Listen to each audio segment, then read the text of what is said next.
It's been a long campaign. It's almost over, but not before we hear from the candidates in one final debate of the 2014 election season in Minnesota. This one pits incumbent U.S. Democratic Senator Al Franken, who's finishing up his first term, against the Republican challenger, political newcomer, businessman Mike McFadden. I'm Kathy Worzer, the host of Morning Edition on Minnesota Public Radio News, along with Carrie Miller from the Daily Circus. Hello there. Welcome, everyone. I've always liked the way that Supreme Court Justice Louis Brandeis thought about political voting and the role that voters play in politics. He said the most important political office is that of the private citizen. In other words, your vote counts. Our goal tonight is to speed you on your way to that vote with important information and more information about these candidates for the U.S. Senate. So shall we begin? Welcome, everyone. Good to have you here. Thank you. Glad you're with us. And thanks to the candidates. Glad you're here. Senator Franken, your term in the Senate has been characterized by many as a time in which you've eschewed your previous career as a comedian and you've played it safe. You've even been proudly boring at times. One voter, Paula Manor of Northfield, told the Washington Post recently about you, "I'd like to see him take more risk." So the question is, if you're constantly playing it safe, are you really making a difference? Well, I don't constantly play it safe. I don't think I've played it safe. I've taken on a lot of special interests. One of the first bills I did was women in Iraq and Afghanistan had been sexually assaulted by military contractors.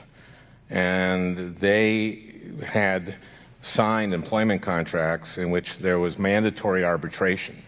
So these women couldn't go to court.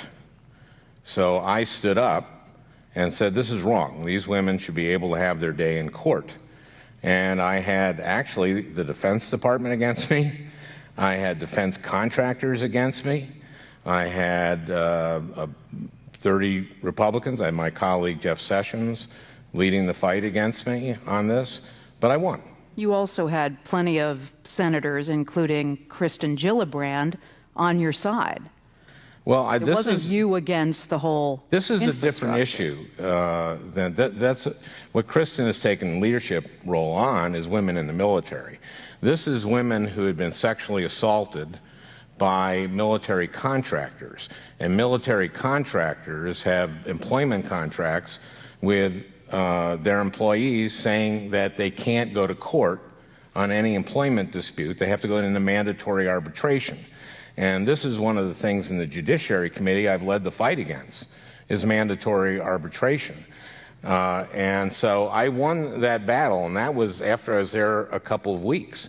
I've also been a lone voice in a lot of things. I've been battling the Comcast Time Warner cable merger. That is about the creation of a behemoth that I think would be very bad for consumers of the internet and consumers of television. They're the largest cable television company, buying the second largest cable television company. They're the first largest internet provider. They're buying the third largest. Don't Americans love to hate their cable companies? I mean, they do. So I've gotten actually, when I started this fight. You know that will be a popular issue among average Americans, don't you? When I started this fight, it was sort of a fait accompli that this would go through. I actually led the fight against Comcast buying NBC, and I didn't win that one, but I got a lot of conditions put on that acquisition. And in this one, I think the tide has turned. And also, you have to understand that Comcast is one of the biggest political donors and has over 100 lobbyists on Capitol Hill. I want to move on. And so I was fighting them. So I just wanted to. Mike McFadden. Yeah. Do you buy this, that Senator Franken has taken on special interests and won? You know, I don't. My dad told me a long time ago, look at someone's actions, not what they say. And Senator Franken, I thank you for your service over the last 6 years, but I don't think you've met the standard of a U.S. Senator in this state. As I've gone around the state, and I left my job to run for the U.S. Senate because fundamentally I believe we can do a lot better. We have to do better. And I've traveled around this great state of ours. I've been to all 87 counties. And I got to tell you, my respect for Amy Klobuchar has increased so much in terms of her work ethic. She's everywhere. Everywhere I've been, she's been to. And I can't tell you the number of times that I have been in counties and cities where they haven't seen you, Al, and they say, you've not been accessible. And then in the next breath, they tell me what a great job that Senator Klobuchar is doing. I think she sets the standard for a U.S. senator in this state, and I believe that Minnesota deserves 2 hardworking senators, and I'll work hard for Minnesota. I think you've been invisible. I look at your record. In your first year, in your first term, you've had 0 pieces of legislation turn into law. Amy Klobuchar in her first term. That is not true. No, it is true. In her first term, she had 7 pieces of legislation turn into law. Those are the facts. That is not true. It is not true. I've had a lot of pieces of legislation. Pat Roberts, a Republican of Kansas, and I did a piece of legislation together that on these compounded drugs. Lots of people died from this a couple years ago. We filled that loophole in that. I did the workforce training reform with Lamar Alexander, a Republican of Tennessee, and with Republicans in the House. My first bill actually passed 2 weeks after I got to the Senate. It was to make sure that I used to go on a lot of USO tours, and I met a lot of veterans who have these invisible wounds. Go ahead. TBI and... You know what? I'm talking about pieces of legislation that you sponsored that turned into legislation, that actually turned into law. Amy Klobuchar sponsored over twice the number of pieces of legislation in her first term. That's the fact. Mr. McFadden, are you here tonight to say that you, if elected, would be a senator like Amy Klobuchar? You know what, Amy? That seems a little odd. Carrie, what I am here to say is I think that Senator Klobuchar sets the bar for work ethic and authenticity. She represents Minnesota well. She travels every county, all 87 counties, every year. I asked Al Franken up in Duluth if you've been to 87 counties since you've been elected. Yes, I have. Do you go there every year? Do you? No, I don't. Well, I will visit them every year, and Amy Klobuchar visits them every year. And I believe that that's the bare minimum that one should do as a U.S. senator. Senator, you were going to say, in response? To which part? To have you been to every county? Do you feel like I have been to every county. I have had 1,300 official meetings. I go and talk, for example, on propane. I go all around the state and talk to our turkey growers, our soybean growers. The elderly paper today, when they endorsed me, this is where you lived when you were 6 years old, said they haven't seen you. They said they saw you multiple times before the 2008 election. Quick response. I want to get into let me answer that. They said, this is the Albert Lee paper did endorse you, and they said because I haven't been there since the primary. Now, I was in Albert Lee a few months ago. This is a big state. I have a big responsibility in Washington, in the United States Senate. And you can drive through a county and say you've been in the county. The way that I'm the United States Senator is that there are very, very important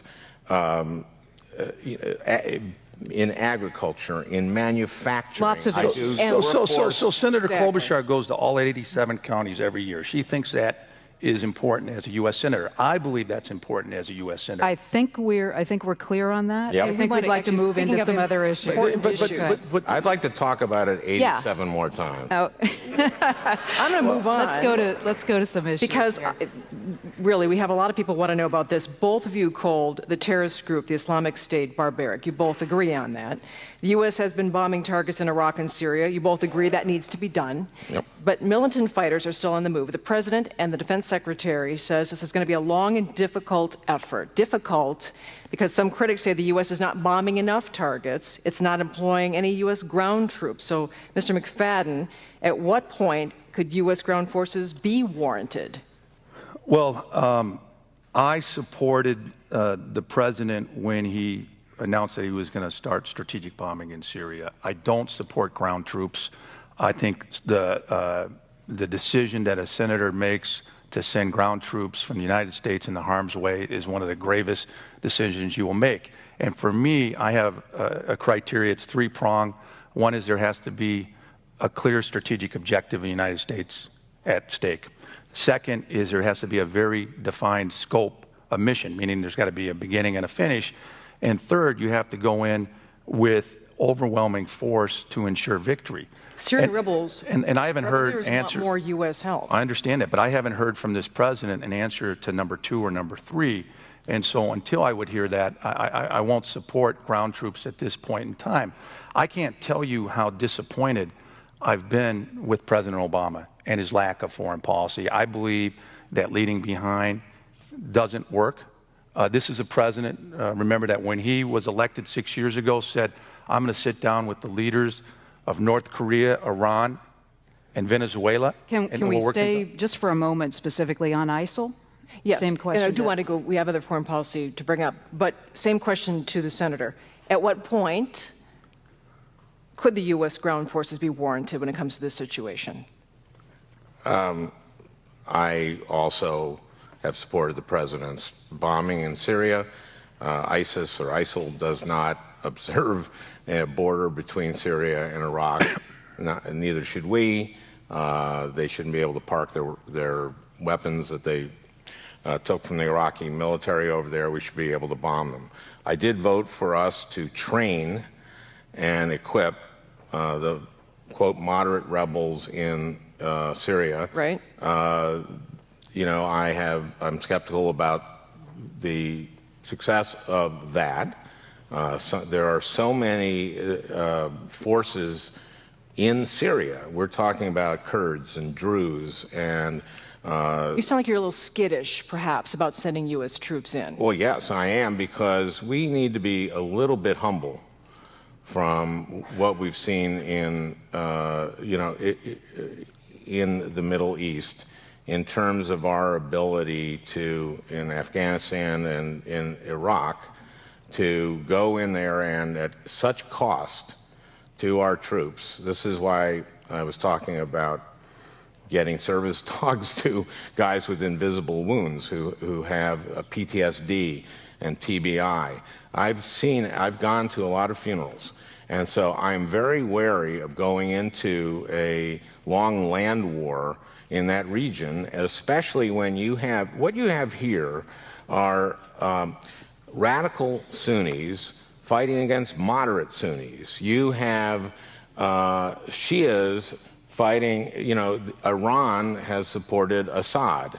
And I will, you know, we are negotiating now with Iran.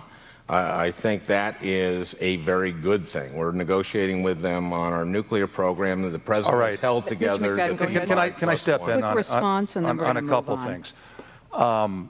First of all, this president put us in this position, and this is a president that you've supported every step of the way, Al. 2 years ago, every member of the National Security Council advised this president to arm the Free Syrian Army, including the Secretary of State, and he went against that advice. Every member of the Joint Chiefs of Staff advised the president to keep a residual force in Iraq, and he ignored that. He went against that advice. I think this arrogance and this idea of leading from behind doesn't work. The idea of negotiating with Iran, I think, is a horrendous idea. I think the decision by this president and administration to lift the trade embargo on Iran was a terrible, terrible idea. They did not do that. Yes, they did, El. What they did is they said we're going to lift the trade embargo and we're going to give you 6 months to see if you comply with it. We lifted very, very, very minor, small part of the sanctions. El, one of my best friends, Dan Sullivan, who's running for the U.S. Senate in Alaska and is going to win, was the Undersecretary of State for Economic Development under Condoleezza Rice. He negotiated these trade sanctions. It took him 2 years to get them done because Go ahead, Senator. Because the countries in France and Germany, those businesses had been doing business in Iran for hundreds of years. So no sanction relief at all, even though that might open the door to negotiations in these talks. Carrie, you lead from strength, not from weakness. What happens is as soon as we lifted those trade sanctions, those companies in Europe immediately started doing business in Iran. The genie's out of the bottle. Senator, you can't put the genie back in. It's Senator, naive. on Iran. This is just woefully inaccurate. We did lift a very tiny piece of the sanctions against Iran. The sanctions worked. That's what got them to the table. Their economy is crippled. Do you disagree with that, I absolutely Mr. McFadden? disagree. And look at the paper yesterday. The UN came out. Iran's not allowing us to go in and do the inspections that they said they would do. Do you disagree that the reason that they are at the table in talks is because the sanctions were effective? I believe the sanctions were effective, and we should have kept them in place, and we should have gotten concessions from them before we lifted the sanctions. What would have been their incentive to deal? Their economy was being crippled. That was the incentive to deal, Kerry, and I would have kept them in place. And I think, Senator, this is a fundamental disagreement that I have. Well, with it's actually a fundamental factual disagreement. The sanctions regime has held. That's been a strength of this. We've held the P5+1 together. And we've also held the coalition of countries more than the P5+1. The P5+1 are the five permanent members of the Security Council in Germany. And we are negotiating with them now. We cannot let them get a nuclear weapon. You both, I assume, agree on that. And we've not been able to go in and do the inspections. Yes, we have. Look at the paper yesterday in the New York Times, Al. Of course we have not been. This is you are absolutely wrong on this. This is just this president has bungled our foreign policy for 6 years. You've supported him every step of the way. This world is a more dangerous place today because of it. And there is a question to that, Senator. Are you truly satisfied with the president's response on some of these issues, these foreign policy issues? Are you truly satisfied? Well, I think that we reacted slowly to ISIS coming into Iraq. We had a problem, which was that Maliki was the prime minister, and Maliki had so alienated the Sunnis in the Sunni part of Iraq that they fled and left, Iraqi military equipment to ISIS, and we had a problem. We had to get rid of Maliki, and we replaced him, or he was replaced by the Iraqi people by a body. So we have now a regime there that supposedly is more Sunni friendly. They're obviously so we acted too late with ISIS. That's clearly the case. And you disagree with how the president is proceeding on Iran, and you agree with how the president is proceeding on Iran. But Kerry, it's much well, we don't know if we're going to be successful in these negotiations with Iran. We have a November 14th or something date on that. But there's a pattern here. There's a pattern here. We had an ambassador that was murdered in Benghazi, and we did nothing, and the world watched. This president drew a red line in the sand in Syria, which was crossed. And the president did nothing, and the world watched. So it should be no surprise as to what's happened in the Ukraine, or what's happened in Gaza, or what's happening in Iraq and Syria. And you know what? This is the president who came back from vacation after we had the beheading of 2 journalists, and when he was asked about our strategy for Syria, said, we don't have one. Senator, that's not acceptable. That's a pattern. A response, and then we'd like to move on. Okay, well, he's been talking about leading from behind. the crossing the red line. That was when Assad used chemical weapons against his own people. At that time, I said that I agreed with the president that we should do some limited bombing of Syria. That was an unpopular position that I took. I led. But Mr. McFadden was asked, along with all the other Republican candidates for Senate at the time, by Minnesota Public Radio, what he would do there. Now, every one of the other candidates answered. Mr. McFadden didn't, because it was a difficult answer. He was called twice by NPR and did not respond. This is a very responsible job. Suggesting that he wanted to get more information, or suggesting that there was no response whatsoever. Al, we get asked. You know, you've been a U.S. senator for 6 years. You ran for the U.S. Senate. I get asked questions by reporters all the time through my team, and as to I absolutely support the president when he takes action. This was the central issue of the moment. Al, everyone in Minnesota watched you last weekend on the WCCO debate when you were asked whether you supported travel bans from West Africa. And 5 times in a row you wouldn't answer the question directly. So don't. Why didn't you answer the question, though, when it was posed to you at the time? Kathy, I don't know. I could have been at a hockey game. I could have been traveling. We get asked questions all the time. What I'm very clear in terms of my view of foreign policy, I believe that we have to not lead from behind. We have to, as soon as that red line, first of all, you got to be very careful about when you draw a red line in the sand. But as soon as that's crossed, you have to go in with force. Can we? That was the issue that you wouldn't. I've been very clear about my position on foreign policy. I'm sorry? Would it be all right if we moved on to another topic? Fine with me. Covered this sufficiently? Yeah. All right. We're in agreement there. Senator, as you know, President Obama has deported nearly 2 million people who were in the country illegally, don't have documents to be here. If those people don't have the legal right to be here, is the president doing the right thing? I'm very proud of the role I played in the bipartisan immigration bill that we passed in the Senate, that we marked up, that we I'm asking you about his deportation policy specifically. I'm talking about we need to have an immigration bill.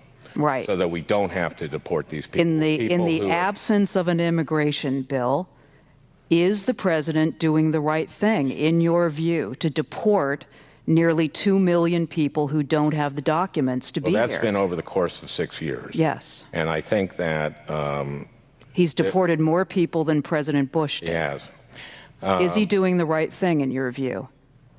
I think that there's prosecutorial discretion that should be exercised, and I do wish that there would be more judgment used to not deport people who have been obeying the law here other than their status, and who have family here, who are contributing. You know, we in our office have stopped a number of deportations for the very reason. A mother who has her kids here, young kids who she can take care of, I think that it's bad for them. It's bad for her. So the president, I think it's bad for our community. I do want some clarity on this. I've been critical. He should not be deporting people who are here illegally. There are people who are here illegally who should be deported. But I think that there is prosecutorial discretion that should be used in cases where it doesn't benefit the community, it doesn't benefit anybody. So deport the people that have committed criminal crimes and leave everybody else here? No. How would you decide? I would say, for example, which we got waived, we got a woman who was was taking care of her kids. And if she was deported and her husband was here, her husband was working, it would have been incredibly difficult. I assume that out of those nearly 2 million, there were a lot of people here who had children. Yeah, that the president sent back. That's why maybe I'm not making myself clear. That's why I've been critical So the president is doing the wrong thing when he deports people who are here without their documents.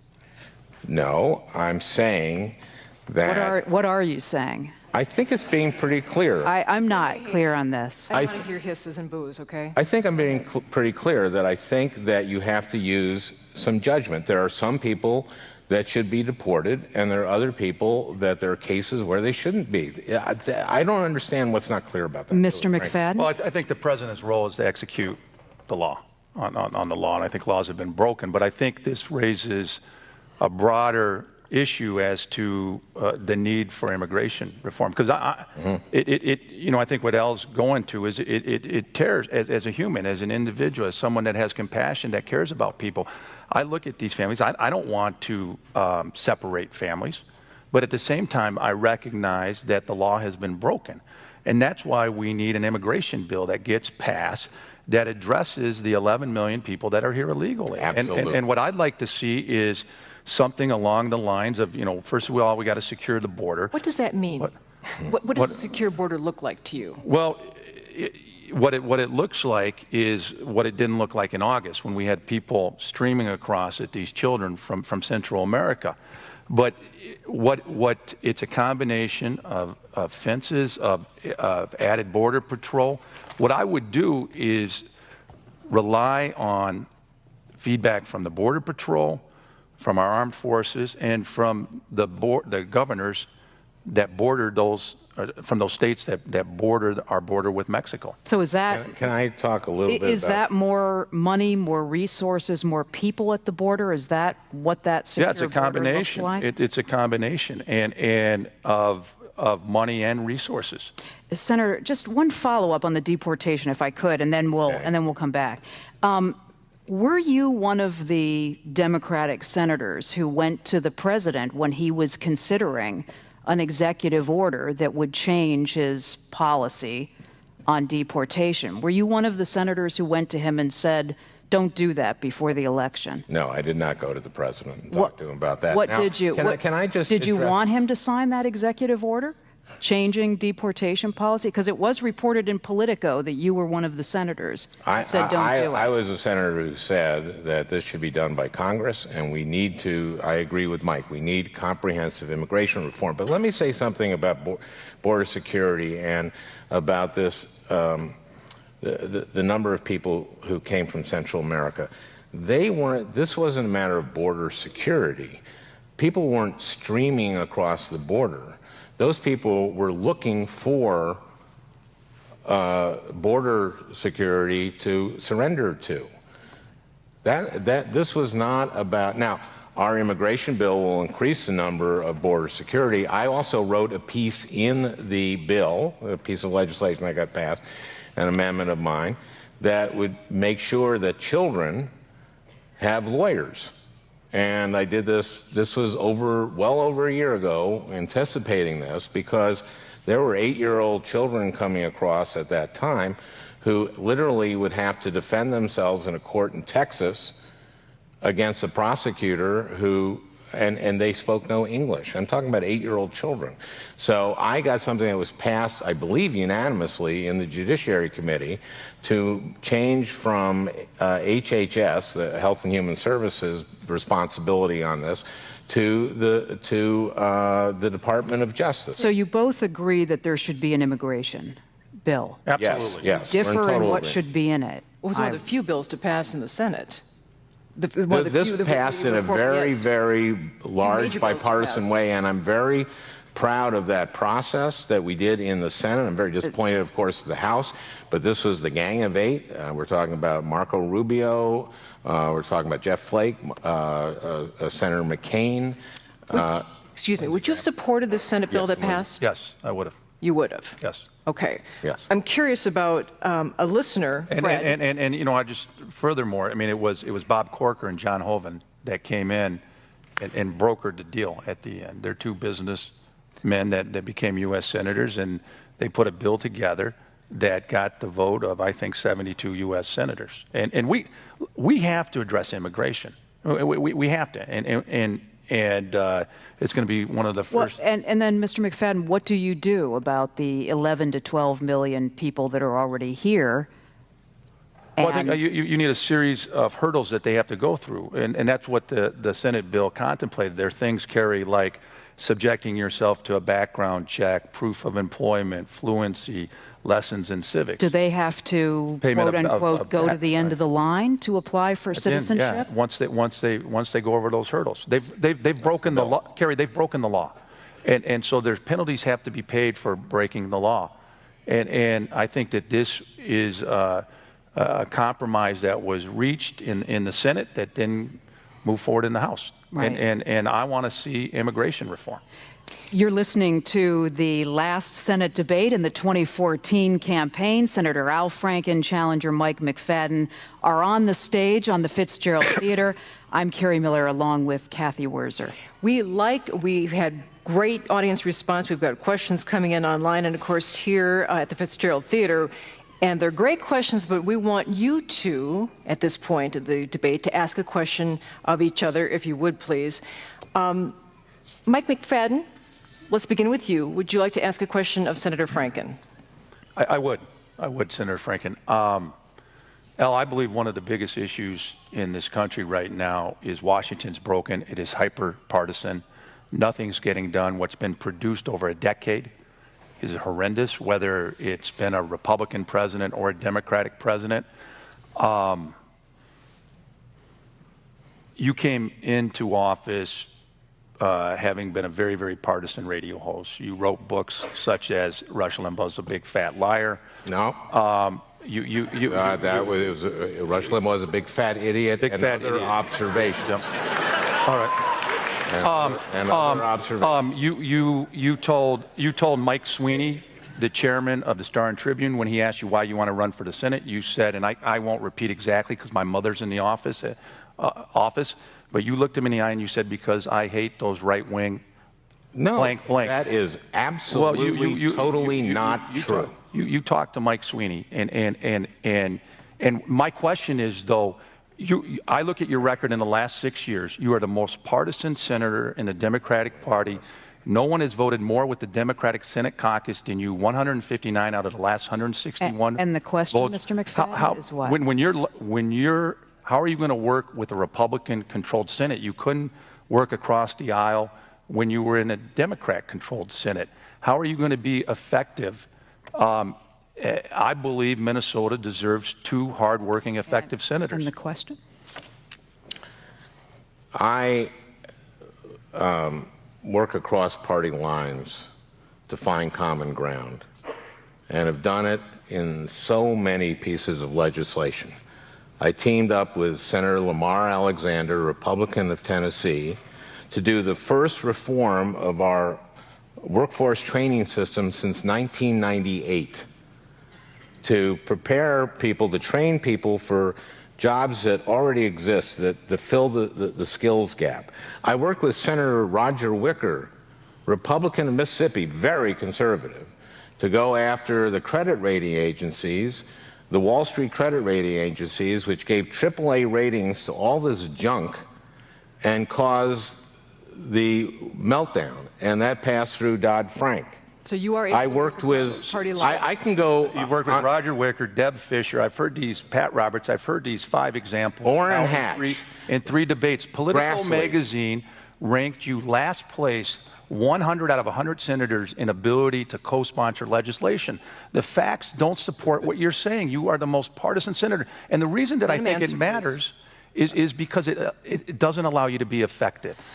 The metric that you used in an ad to say that I was the most partisan senator, by that metric, Ted Cruz was considered one of the most bipartisan senators. Now, Ted Cruz led the shutdown of the government. What this does is, in a bell curve, you are an outlier here. Ted Cruz is an outlier here. He's here. You are the Ted Cruz of the Democratic Party. On radio, this makes no sense, but no, this makes a lot of sense. And this is open Congress. You can just go, you can Google it right now, open Congress, see your voting record. No one has voted more with the Democratic Senate caucus than you. Is there some reason that you wouldn't just own that, Senator, and say, I am elected from a Democratic DFL state? No. Why? I won by 312 votes, Carrie. So I went to Washington to get work done, to work for the people of Minnesota. I vote for Minnesota, what I think is in the best interest of the Minnesota. And I find common ground.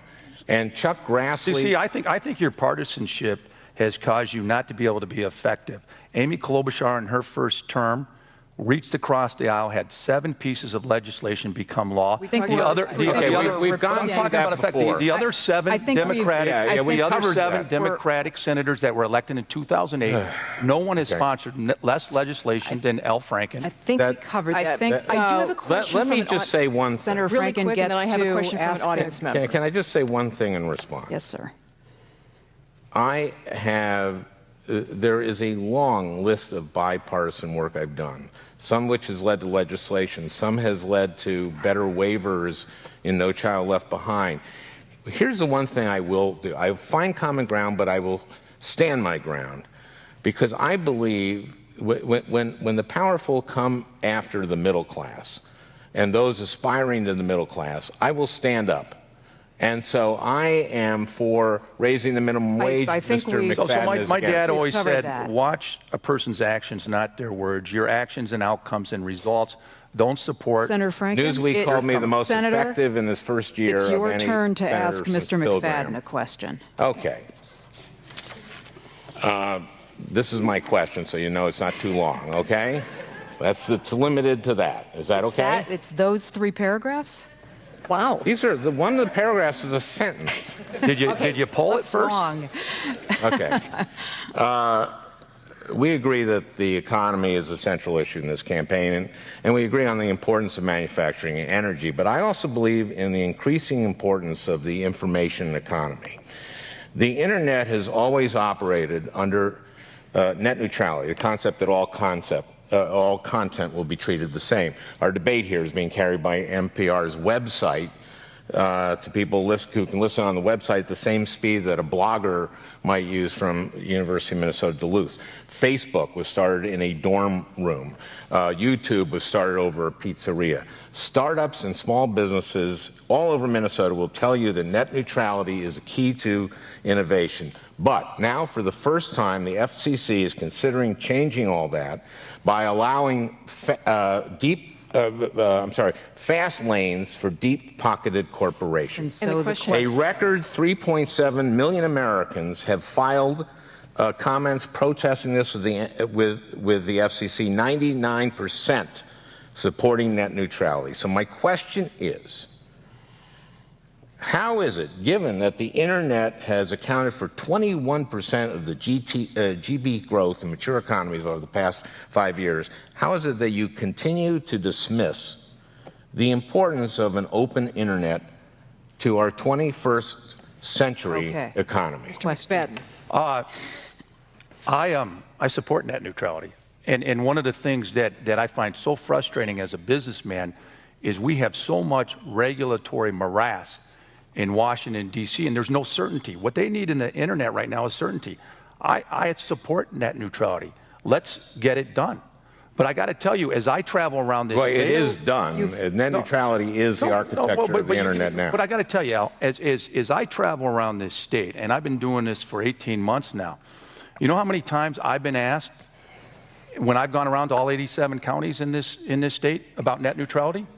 0 times. And you say we agree on energy. We don't agree on energy. But you do agree, it sounds that it's like, on net neutrality, on Yes. Senator's question. Well, that is puzzling because... What, have I ever said I don't agree with net neutrality? No, but you've dismissed it. No, I haven't dismissed it. What I've said is, I could give you so many different examples in this economy right now where regulatory overrun, we have become a regulatory animal that is out of control in Washington. Business wants certainty. They want rules. You need rules for the internet. So it sounds Net like you two are neutrality. kind of agreeing on this. Right. I want to steer the ship in a different direction for just a moment and go back to bipartisanship, because I have a listener question. Eric is his name.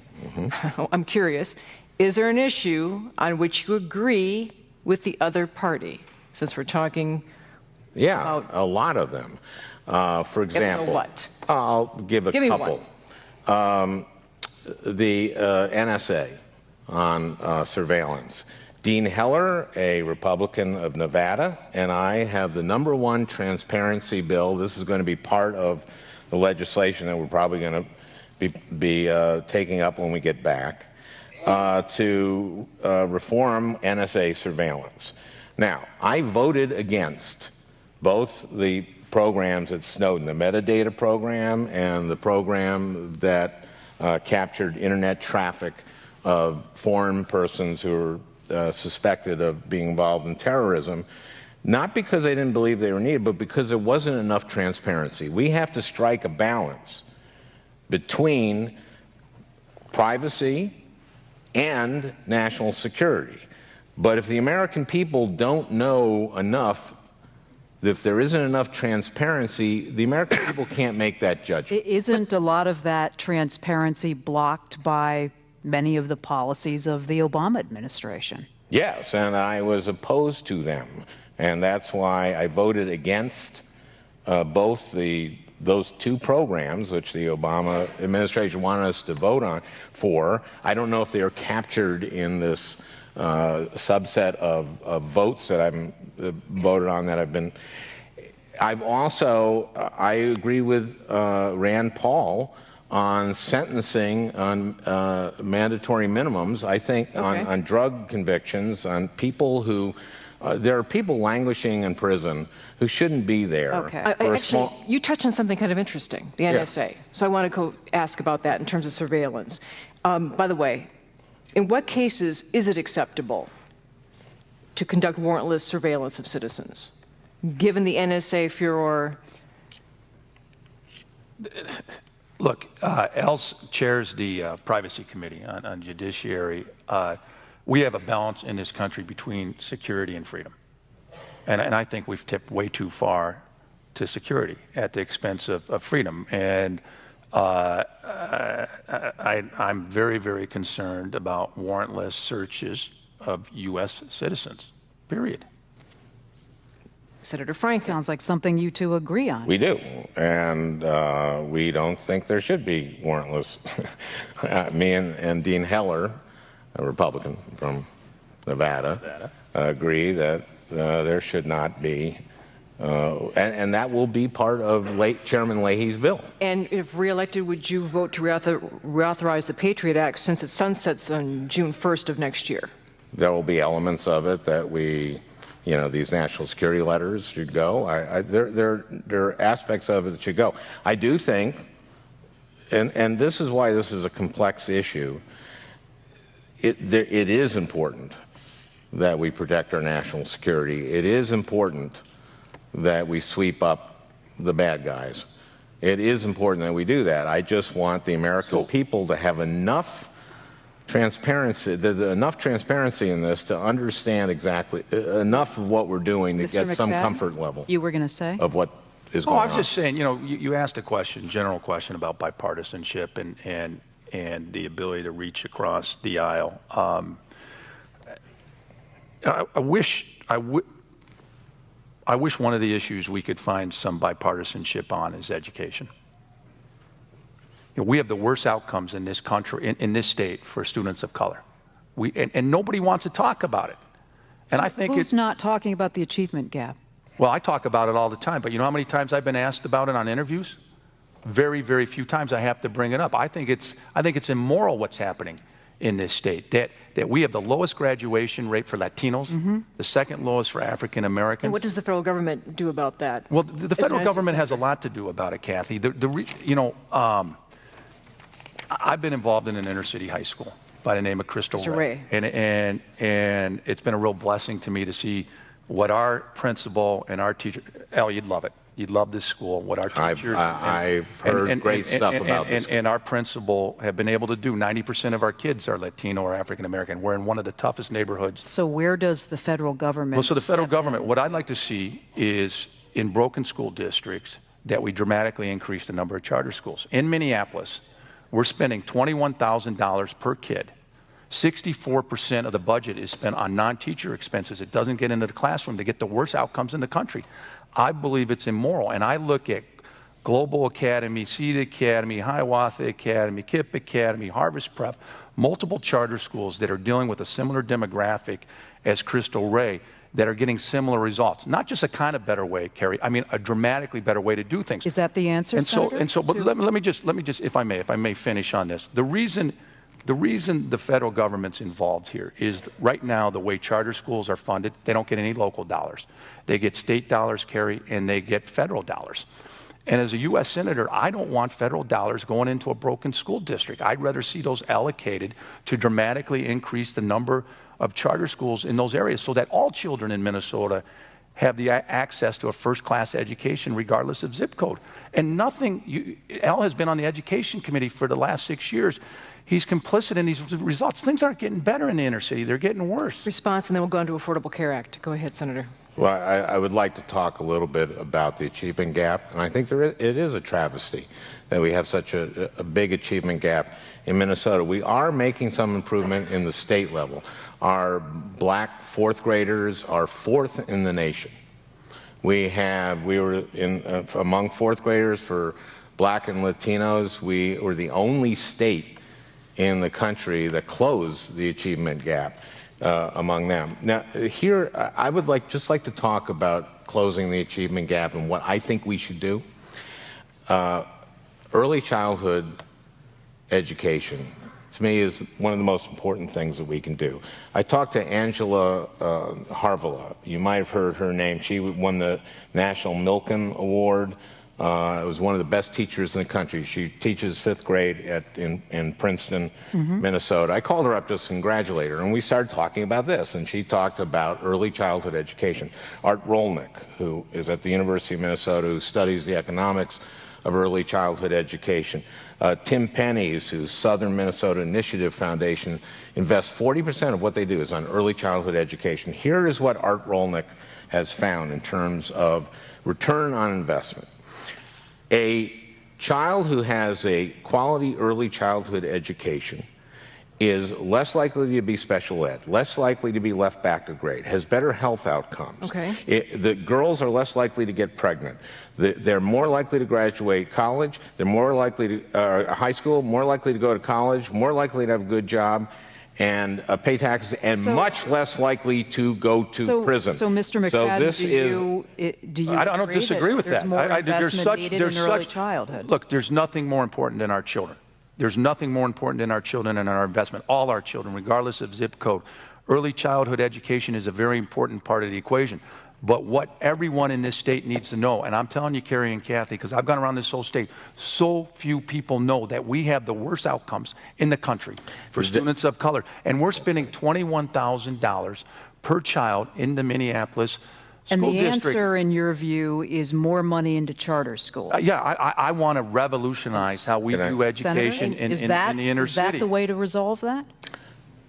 I have nothing against charter schools. My daughter runs the after-school programs at 3 charter schools in Washington, D.C. that are very successful. But nothing has been done for 6 years while you've been in Washington.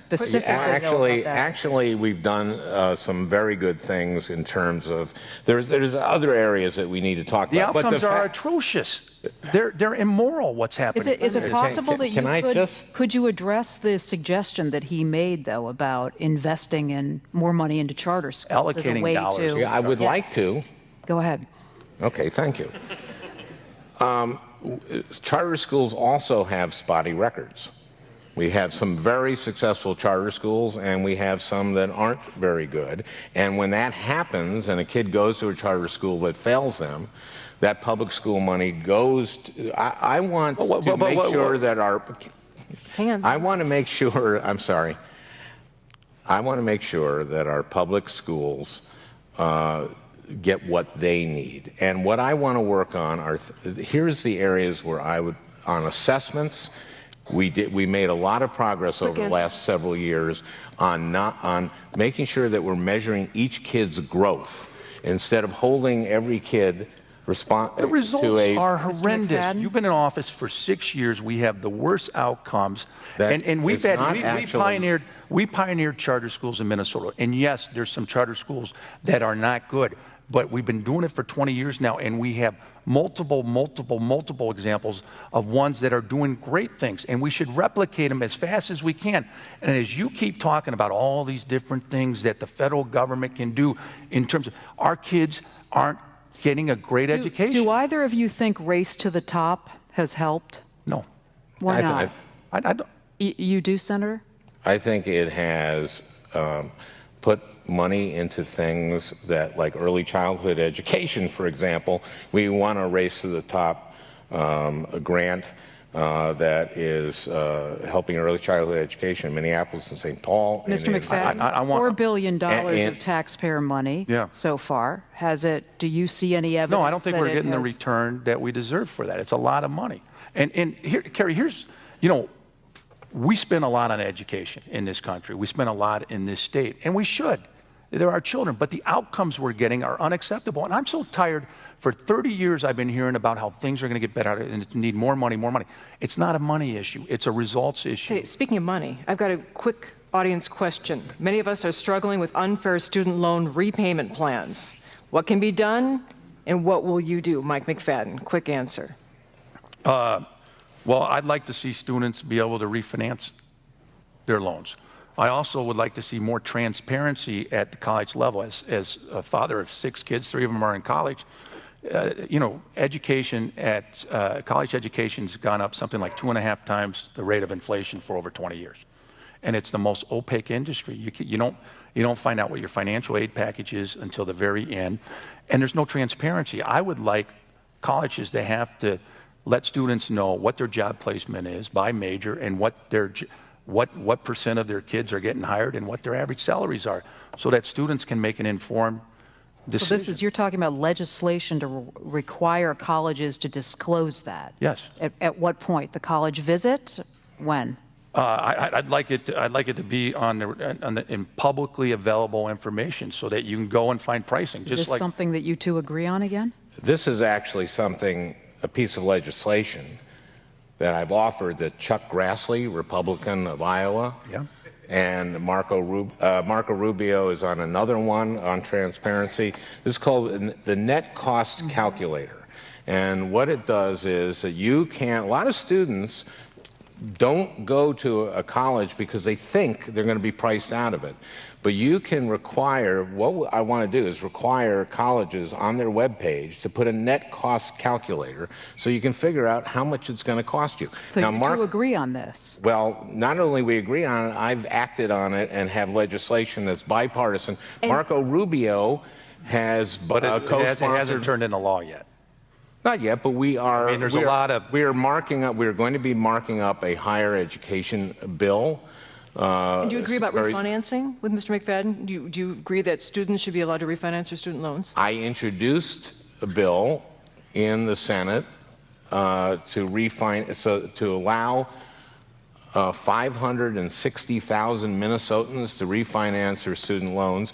Mr. McFadden has criticized me for this, and he's criticized me because Elizabeth Warren and I did this. And we pay for it because the federal government makes profits off these student loans. So we have to pay for it. And the way we pay for it is the Buffett rule. We're a little short on time. I'd like to get one more topic in. Could you? Well, he would protect people who make over $1 million a year, which is the top 1/4% in Minnesota, so that 560,000 Minnesotans can't refinance their student loan. If the federal government's making money off of it, then there's no issue. Then there's money there to pay for this. The federal government's a $3.5 trillion budget, and the way you have not been a good fiduciary of that or steward of that budget over the last 6 years. We're a little short on time. You need to offset it. No, you just said they're making a profit on it. We So, don't, yeah, we because don't that have money as is- much time as I had hoped, gentlemen, to talk about the Affordable Care Act, but I do have a question that I think will produce a shorter answer, I hope. Honeywell has a new health benefits rule under the Affordable Care Act where they're going to penalize employees who won't agree to blood and medical tests to identify whether they smoke or have diabetes or high blood pressure or other problems. Honeywell can do this under the ACA, and they say they need to do it to bring their health care costs under control. Are they doing the right thing, Senator? Well, the one area that we are trying to bring health care costs down are in areas of preventable diseases. And we're not penalizing someone for having a pre-existing condition, but the one area where you do have to pay more for your policy is if you smoke. So is Honeywell doing the right thing in instituting these new rules? I'm not sure that blood tests is the right way to go. I would try to go on the honor system. I think that... There's a minute left before I need to get out of this. The Affordable Care Act is the cost. We have a health care issue in this country. Al knows it. Kerry, you know it. Kathy, you know it. I just fundamentally believe that the ACA is not the right solution. It is a company, though, like Honeywell, do you believe, in trying to control their health care costs? They're going to try to control their costs. Doing the right thing. They have to. I believe that that's their right to do. Okay. If they want to do it, we have a huge cost issue with health care in this country that we have to address, and people have to have skin in the game, and they have to understand that if they have certain behaviors, that it's going to cost more. It's their right to participate in those behaviors. You say they should not be using the rules this way. Briefly. I feel a little queasy about it, about forcing employees to take blood tests, but no, this is the one area where we're saying if you smoke, when you get life insurance and you go, you have to take a blood test. I mean, you can decide not to, and then you pay the penalty on it. We have a cost issue. You know, preferred one's up 63%. Healthcare costs. We need to get into closing statements here because we're going to run out of time. I'm sorry, gentlemen. Senator Franken, I want you to begin your closing statement at this point, and then I'll go to Mr. McFadden. Well, I want to thank the people of Minnesota for the honor of representing you in the United States Senate. I know that some Minnesotans didn't know quite what to expect from me, but I think most have seen that I work hard, and I work hard for the benefit of all Minnesotans to reform the workforce training system in our country, to write the energy title on the bipartisan Farm Bill, to make sure that our school children can get mental health treatment in our schools. I've fought for common ground, but I also will fight to stand my ground when powerful interests come after the middle class. I believe that the economy works from the middle out, not the top down. I hope that your audience will vote for me, so give me the honor of returning to the United States Senate to work for Americans, for Minnesotans who simply want the opportunity to build a better life. Thank you. Kathy, Kerry, Al, thank you. I really appreciate the audience. I thank you. You've been very professional tonight. I think the decision is simple here. If you believe the president has done a good job, then vote for Al Franken. If you believe the hyper-partisan Congress in Washington is doing a good job, then vote for Al Franken. I fundamentally believe that we can be doing so much better in this country and in this state. I believe that with the right leadership, we can have energy independence. We can have a first-class education for all students regardless of zip code. That we can have effective and efficient government. I want to streamline regulation to unleash our economic potential. I'll get the mines open, I'll get the pipelines built, and I'll also get the EPA out of the farmers' fields. I believe our best days are ahead of us if we have the right leadership in Washington. I'm Mike McFadden, and I'm running for the U.S. Senate. Thank you. Senator Al Franken, Mike McFadden. Thank you. Mike, we don't know what's going to happen.